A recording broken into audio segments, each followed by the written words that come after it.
video, I'm going to share with you the overwhelming, infallible, indisputable arguments concerning the contradictions in the book of Matthew about the virgin birth lie.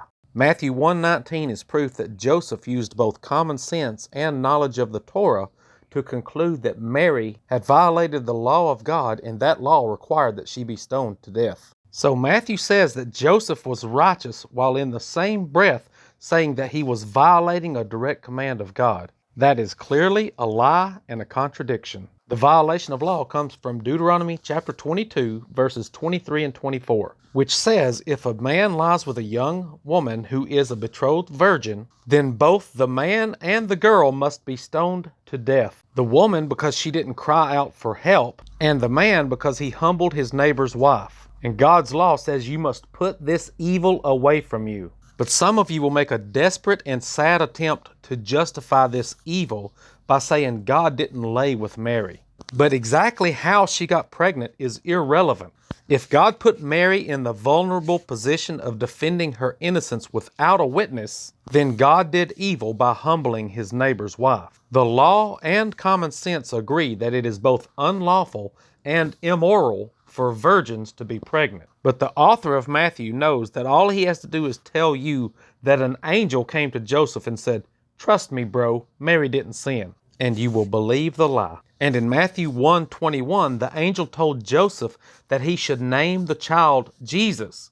But what about Emmanuel? The very next verse says, all this happened to fulfill prophecy. The prophecy said, you shall call his name Emmanuel, but the angel said, you shall call his name Jesus. Now let me address another desperate and sad attempt to justify this evil concerning Mary's ability to prove her virginity according to the law. Deuteronomy 22:15 implies that the parents of the girl would bring the blood-stained sheets from the first intercourse to prove she was a virgin. But Matthew 1:25 says Joseph didn't know her sexually until she had given birth to her firstborn son. So these tokens of virginity cannot exist after giving birth or before intercourse. Now let's look at this claim that Jesus was born from a virgin in order to fulfill the prophecy from Isaiah 7:14. Isaiah 7 verse 1 says, in the days of King Ahaz, Syria and Ephraim came to war against Jerusalem. It's important to note that Ahaz is called the house of David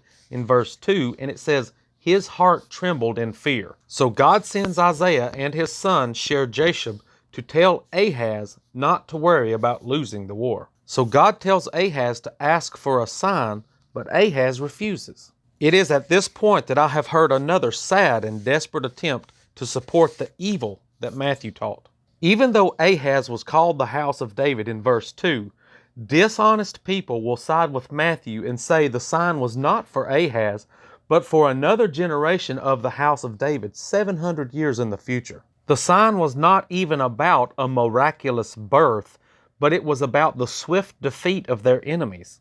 Verse 16 says, for before the child knows to refuse the evil and choose the good, the land whose two kings you abhor will be forsaken. And that has nothing to do with Jesus and everything to do with Ahaz's enemies. The prophecy was fulfilled in Isaiah 8 verse 4, where it says, for before the child knows how to say, my father and my mother, the riches of Damascus and the plunder of Samaria will be carried away by the king of Assyria. This child is even called Emmanuel in verse 8, and Jesus is never called Emmanuel anywhere in the Bible, except in Matthew's misapplication of the prophecy of Isaiah 7. So let's be honest with what the text actually says and not force it to say something that it doesn't. Alma means young maiden, and you have to assume that it also means virgin. And there is nothing in the text that necessitates that there be a pregnancy without sex. It's possible that the prophecy was that this young virgin will have sex in the future and her child will be the sign of fulfillment. Also, the text is not clear whether Isaiah was the father of this child